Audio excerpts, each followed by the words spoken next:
I wasted my 20s on you, she said before moving in with him. So I blocked her and left the state. She showed up at my engagement party begging for another chance. Hey viewers, before we move on to the video, please make sure to subscribe to the channel and hit the like button if you want to see more stories like this. Thanks. I came home 3 days early from a work trip to surprise Vanessa. We'd been together for 6 years, since we were 23, and I'd been thinking about proposing soon. I had the ring already. Custom made, exactly what she described years ago when we talked about getting married someday. The apartment was quiet when I opened the door. Not empty quiet. Tense quiet. Vanessa was in our bedroom, packing a suitcase. Not the small one she used for weekends. The big one. The one we'd bought together for our trip to Europe that we'd been saving for. Hey, I said from the doorway. What's going on? She jumped, spun around. For a second, she looked guilty. Then her face hardened into something I'd never seen before.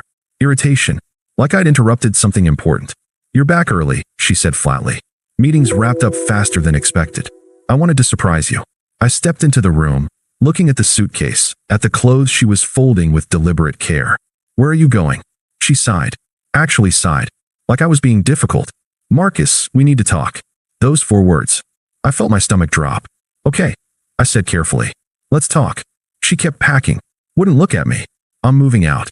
I've been meaning to tell you, but the timing was never right. Moving out? What do you mean moving out? Did something happen? Are you okay? I'm fine.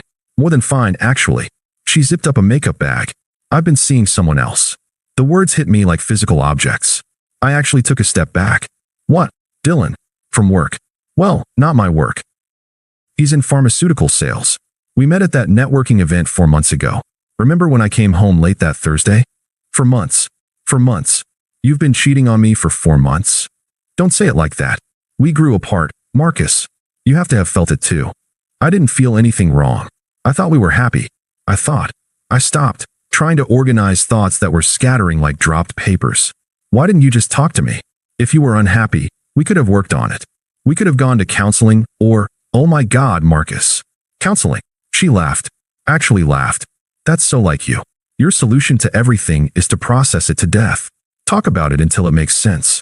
Some things don't make sense. Some things just are. Vanessa, we've been together for 6 years. 6 years. You don't just throw that away without even trying to. I'm not throwing anything away. She finally looked at me. Her eyes were cold. Distant.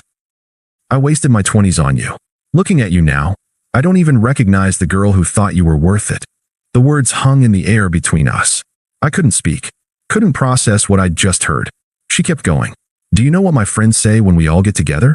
When they're talking about their boyfriends taking them to Miami, to Cabo, on spontaneous weekend trips, I have to talk about how we're saving for a house.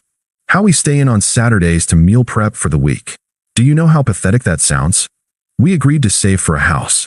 You said you wanted, I said what I thought I wanted at 23. I'm 28 now, Marcus. I'm not the same person. And frankly, neither are you. Except you kind of are. That's the problem. I don't understand what you're saying. I'm saying we go to bed at 10 p.m. on Saturdays. Dylan actually knows how to have fun. He's spontaneous. He's exciting. When I'm with him, I feel like I'm in my 20s, not cosplaying as someone's suburban wife in training. Each word was a cut, clean and precise. You told me last month you loved our life, I said quietly. I was lying to myself. Or maybe to you. I don't know anymore. But I'm done pretending this is enough. You're planning for a future I don't even want. A house in the suburbs? Kids by 30? Marcus, I'm suffocating. I need more than this. More than you. I stood there, watching her pack. Watching 6 years get folded into a suitcase like it was nothing. Like I was nothing.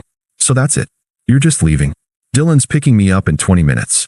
I'll come back for the rest of my stuff next week when you're at work. I think it's easier that way. Easier for who? She didn't answer. Just kept packing. I walked to the living room. Sat on the couch we'd picked out together at IKEA. Assembled together at midnight because we couldn't wait. I heard her moving around in the bedroom. Heard her phone buzz. Heard her laugh at something. She was texting him. While I sat 15 feet away, she was texting him. 20 minutes later, she rolled her suitcase through the living room. I didn't look up. I'll text you about when to get my stuff, she said. I didn't respond. Marcus, don't be like this. We can be adults about it. I looked at her then. Really looked at her. And I realized I was looking at a stranger. Get out, Vanessa. Excuse me. You heard me. Get out. She opened her mouth to say something, thought better of it, and left. I went to the window, watched a silver Audi pull up, watched Dylan get out, tall, tan, expensive haircut, watched him hug her, kiss her, load her suitcase into his trunk like he'd done it 100 times before, watched them drive away. Then I sat in the dark for 3 hours, not moving, not thinking. Just existing in the space between who I was that morning and whoever I was going to have to become. The next day, I called in sick. Not sick, devastated. But I told my boss I had food poisoning. I started packing, systematically, methodically. Everything that was mine went into boxes. Everything that was hers, I left exactly where it was. I called the landlord, explained the situation. He was surprisingly understanding, said his wife had done something similar to him years ago. Let me break the lease with 60 days notice. I called my friend Alex. Hey man, I need a favor. Can I crash at your place for a while? Of course. Everything okay? Vanessa left me. For someone else. I'll explain later. Jesus. Yeah, absolutely. Come over whenever.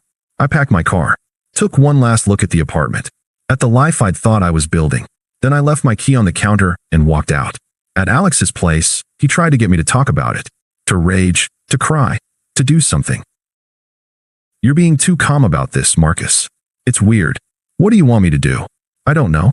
Be pissed. Get drunk. Key his car. Something. What's the point? The point is she cheated on you for 4 months and then said you wasted her 20s. The point is that's fucked up. Yeah, I said. It is. But I didn't feel angry. I felt hollow. Like someone had scooped out everything inside me and left just the shell walking around. The next day, I blocked Vanessa's number. Blocked her on Instagram, Facebook, everything. Didn't send a message. Didn't explain. Just blocked. Then I deleted the apps from my phone entirely. I didn't want to know what she was posting. Didn't want to see her and Dylan living the exciting life she'd left me for. Didn't want to torture myself with evidence of how replaceable I'd been. I went to work. Came home. Went to the gym. Came home. Repeat. Alex mentioned after a week that Vanessa was posting constantly with Dylan. Fancy restaurants every night. They went to Nashville last weekend. She's posting like a lot. Like she's proving something. Good for her, I said. You don't want to see? No. You don't even care? I don't know what I feel, Alex. But looking at her being happy with him isn't going to help me figure it out. 2 months passed in a blur. Work, gym, sleep. I was functioning. That was about all I could say. Then my boss called me into his office. Marcus, we're opening a new division in Seattle. I want you to head the project management team. It's a promotion, senior PM, substantial raise, full relocation package. Seattle? That's across the country. I know it's a big move, but I think you're ready for it. And honestly, you seem like you could use a fresh start. He didn't say he knew about Vanessa, but he knew. Office gossip travels fast when you work with your girlfriend's former co-workers' friends. When would I start? 6 weeks. Is that enough time? I thought about it for exactly 3 seconds. Yeah, I'll do it. That night, I felt something other than numbness for the first time in weeks. Not happiness, not excitement, but something like possibility. I was getting out. Seattle was cold and gray and perfect. Nobody knew me. Nobody knew my story. Nobody looked at me with pity or asked carefully neutral questions about how I was holding up. I threw myself into work. 12-hour days. Weekends at the office. My team was new, the projects were challenging, and for the first time in months, I felt like I was actually present in my own life instead of watching it happen to someone else. I joined a new gym, started rock climbing, picked up photography on weekends. Not because I was trying to become a new person, just because I could. Because there was no one telling me we needed to save money. No one rolling their eyes when I spent money on myself. 5 months after the breakup, I got a text from an unknown number. Hey, can we talk? I stared at it. Knew immediately it was Vanessa. She must have gotten my new number from someone, probably Alex, though I told him not to give it out. I didn't respond.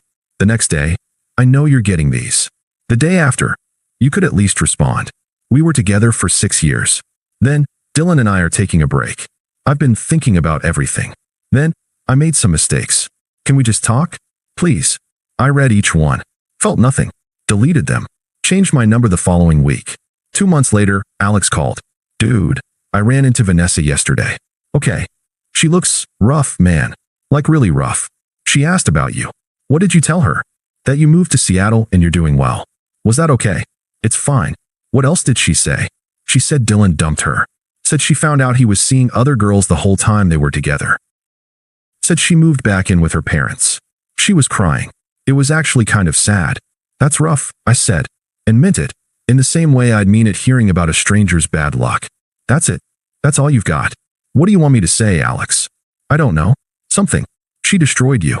And now she's destroyed. I thought you'd feel something. I feel bad for her. But that's not my problem to solve. She asked for your number. Don't give it to her. I didn't. But Marcus, she's really messed up. I think she realizes what she lost. Good. Maybe that's what she needed to realize. A week later, my phone rang. Different number. I answered thinking it was work. Marcus? Please don't hang up. Vanessa's voice. Shaking. Crying. How did you get this number? I called your office. Told them I was your sister and it was a family emergency. Please, I just need to talk to you. I should have hung up. Should have blocked this number too. But something kept me on the line. Not hope. Curiosity, maybe. I'm listening. I made a mistake. A huge mistake. Marcus, Dylan wasn't who I thought he was. He was seeing other women the whole time. He never took me seriously. I was just something fun for him. I'm sorry that happened to you. I've been thinking about us. About what we had. I threw away something real for something that was fake. I see that now. Okay. That's all you're going to say. What do you want me to say, Vanessa? I want you to say you forgive me. I want you to say we can try again. That we can fix this. I'm seeing someone. Silence. Long enough that I thought she'd hung up. You're what? I'm seeing someone. Her name is Sarah. We met through work. It's been 10 months, Marcus. You left me for someone you'd been with for 4 months. 10 months seems reasonable. This is different. We were together for 6 years. You can't just replace that. I'm not replacing anything. I'm moving forward. With someone you barely know.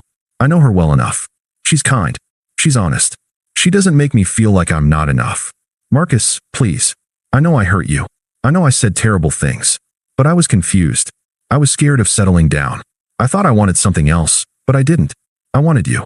I've always wanted you. You wanted me after everything else fell apart. That's not the same thing. So that's it. After everything we had, 6 years means nothing to you. You said you wasted your 20s on me. I decided not to waste my 30s on someone who thought that. I paused. I don't think about you anymore, Vanessa. That's not true. That can't be true. It is. I hope you figure out what you want. But it's not going to be with me. Take care of yourself. I hung up, blocked the number, sat there for a minute, waiting to feel something. Guilt, regret, satisfaction. But I just felt tired. For months later, Vanessa's mom called.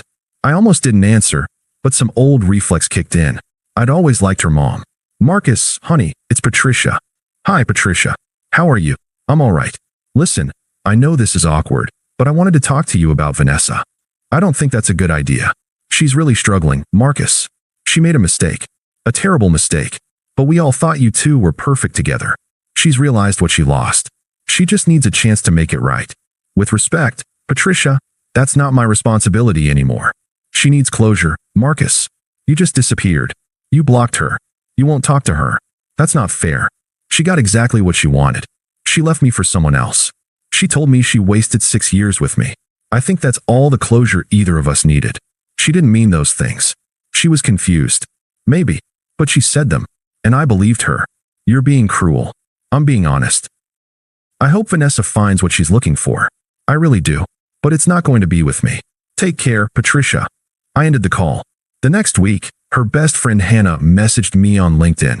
Apparently one of the few platforms I hadn't blocked her on. You're being really cold. She knows she messed up. Everyone makes mistakes. The Marcus I knew would have at least given her a chance to apologize properly. I blocked her too. Then came the email. Long single-spaced. Sent at 2:47 a.m. It started apologetic.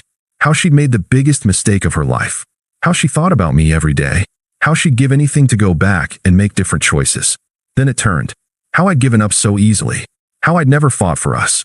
How I'd just disappeared like 6 years meant nothing. How I was cold. Emotionless. How maybe she'd been right. Maybe I'd never really loved her at all, because someone who loved her would have fought to get her back. It ended with, I guess I was right. You never really loved me anyway. You just loved the idea of me. The moment I stopped being convenient, you erased me. Maybe Dylan was a mistake, but at least he actually felt something. I read it twice. Then I deleted it. Felt absolutely nothing. 2 years after Vanessa walked out, I got invited to Jake's wedding. Jake was my buddy from college. One of the few people who'd stayed consistently in touch after I'd moved to Seattle. You should bring Sarah, he said over the phone. I want to meet this woman who's got you smiling again. I'll ask her. Where's the wedding? Hartford. That's your hometown, right? Yeah. Haven't been back in a while. Well, it'll be good to see you, man. Fair warning though, Vanessa's invited. She was Rachel's roommate in college. I wanted to give you a heads up in case that's weird. I paused, waited for the tightness in my chest. The anxiety. Something. It's fine. That was a long time ago. You sure? Yeah, I'm sure. And I was. Sarah and I flew out the weekend of the wedding. She'd met most of my Seattle friends, but this would be her first time meeting people from my old life. Are you nervous? She asked on the plane. About seeing Vanessa? Not really. Not even a little. Honestly, I'm more nervous about you meeting Jake. He's going to tell you embarrassing stories about me from college. She squeezed my hand. I already know you're a dork. Your college friend can't make it worse. This was what I hadn't known I was missing. Easy. Comfortable. Someone who made me laugh without trying. Someone who chose me every single day, not because I was convenient or safe, but because she actually wanted to. The engagement party was the night before the wedding. Open bar, fancy venue, all of Jake and Rachel's friends mixing together. Sarah looked incredible. Black dress, hair done, smiling at everyone like she'd known them for years. I introduced her around. Caught up with people I hadn't seen in years. I didn't see Vanessa at first. Wasn't looking for her. Then I went to get drinks, and she was there. At the bar. Alone. She looked diminished. That's the only word for it. Thinner. Tired. Her dress looked expensive but somehow wrong on her. Like she was wearing a costume. She saw me. Her face did something complicated. Hey, Marcus. I turned. Genuinely surprised. Vanessa. Hi. Silence. Awkward and heavy. You look good, she said finally. Thanks. You too. Lie. But what else do you say? How have you been? She asked. Good. Busy with work. You. I'm okay. Better than I was. I'm actually doing PR for a startup now. It's small, but it's something. That's good. More silence. I got my drinks from the bartender. Is that? She nodded towards Sarah, who was laughing with Jake across the room. My fiancée, Sarah? We're getting married in the fall. I watched her face. Watched something in it break. Oh, that's wow. Congratulations. Thank you. That was fast. 2 years isn't that fast. Right. Of course. I just meant, she stopped. Started again. I wanted to say I'm sorry. For how things ended. For what I said. I was really awful to you. It was a long time ago. Was it really? Sometimes it feels like yesterday. I didn't know what to say to that. Do you ever think about us? She asked quietly. About what we could have been. I looked at her. Really looked at her. And I tried to find something. Some remnant of what I'd felt. Some echo of the person I'd been when I'd loved her. Nothing. Not really, I said honestly. That person you dated doesn't exist anymore. I think about it all the time. About you. About how stupid I was. Her voice cracked. I threw away the best thing I ever had, Marcus. I know that now. I knew it the day Dylan left. I knew it every day after. I was so stupid. You made a choice. We both did. I don't blame you anymore. But do you forgive me? I thought about it. Really thought about it. Yeah, I said. I forgive you. But that doesn't change anything. It could. We could try again. We could. Vanessa, no. Why not? You forgave me. You just said, forgiving you doesn't mean I want you back. It means I stopped carrying what you did to me. That's for me, not for you. So that's it. You're just done? After everything we had. Sarah appeared at my elbow then, perfectly timed. Hey babe, Jake wants to do a toast soon. She smiled at Vanessa. Hi, I'm Sarah. Vanessa stared at her. At me. At Sarah's hand on my arm. Vanessa, she managed. We used to date. Oh. Sarah's smile didn't falter. It's nice to meet you. They shook hands. I watched Vanessa's face as she took in Sarah. Watched her see what I'd found after her. Someone who looked at me like I was exactly enough. Someone who lit up when I walked into a room. Someone who'd chosen me and kept choosing me. We should get back, I said. Good to see you, Vanessa. Take care of yourself. I took Sarah's hand and walked away. Didn't look back. That night, Sarah asked me about it. That was her, wasn't it? The one who left you. Yeah. She's still in love with you. I know. Does that feel good? Like revenge? No. It just feels sad. For her. But not for you. Not for me. Not anymore. She kissed me. Good. Because you're stuck with me now. Lucky me, I said. And meant it. The next day was the wedding. I was a groomsman, so I was busy most of the day. Saw Vanessa sitting at a table on the bride's side during the ceremony. Saw her watching me during the reception. I danced with Sarah, laughed with Jake, gave a speech about friendship and finding the right person being worth the wait. Never looked at Vanessa once. Not out of spite. Not out of some calculated power move. I just didn't think about her. Later, I was outside getting air when she found me. Marcus, please. Just one more minute. I sighed. Vanessa, you said you forgave me. Can you just listen? Really listen? Okay. 1 minute. I know I don't deserve another chance. I know I said unforgivable things. But I need you to understand, I was terrified. Terrified of getting married young and having regrets. Terrified of never experiencing anything else. And Dylan represented all of that. He was the opposite of you. Exciting and dangerous and new. I understand that. Do you? Because I need you to know that leaving you was the worst decision I ever made. Every single day since has been worse than the one before. I lost you. I lost our future. I lost myself. And you just moved on. Like it was easy. Like I was nothing. It wasn't easy. And you weren't nothing. But I couldn't stay in love with someone who saw me as a waste of time. I didn't mean it. Yes, you did. Maybe you regret it now. But in that moment, you meant every word. So what? I'm just supposed to live with that forever? With knowing I destroyed the best thing in my life. You're supposed to learn from it. And find someone who makes you feel the way Sarah makes me feel. What if there isn't anyone else? What if you were it? Then you'll be alone. And I'm sorry if that's the case. But Vanessa, I spent my 20s building a life with you. You told me those years were wasted. So I spent my 30s building a life I actually chose. A life with someone who thinks time with me is anything but a waste. She'll never know you like I did. You're right. She knows me better. She knows who I actually am, not who I was trying to be for someone who didn't appreciate it. Vanessa was crying now. Full on crying. I can't accept this. I can't accept that it's really over. It's been over for 2 years. You're the only one who hasn't accepted it. Because I love you. No, I said gently. You love the security I represented. You love the idea of not having to face what you did. But you don't love me. You don't even know me anymore. That's not fair. None of this is fair, Vanessa. You leaving wasn't fair. You cheating wasn't fair. You telling me I wasted your 20s wasn't fair. But it happened. And we both had to figure out how to live with it. I'm sorry you're still struggling. I really am. But I can't fix that for you. Sarah appeared in the doorway. Marcus? Jake's about to cut the cake. Coming. I looked at Vanessa one last time. I hope you find what you're looking for. I really do. But it's not me. It hasn't been me for a long time. I walked back inside, took Sarah's hand, joined my friends at the cake table.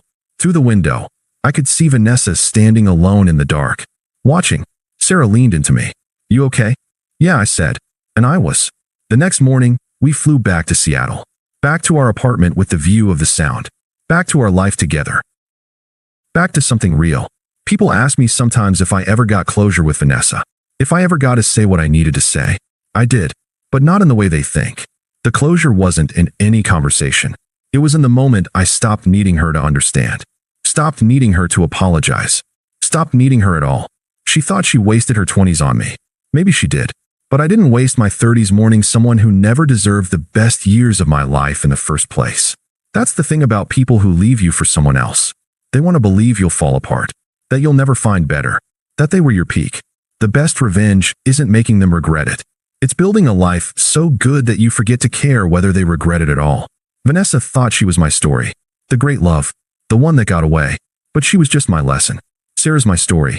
And it's a story I actually chose. Thanks for watching. Make sure to subscribe to the channel and hit the like button. What do you think about this story? Share it in the comments.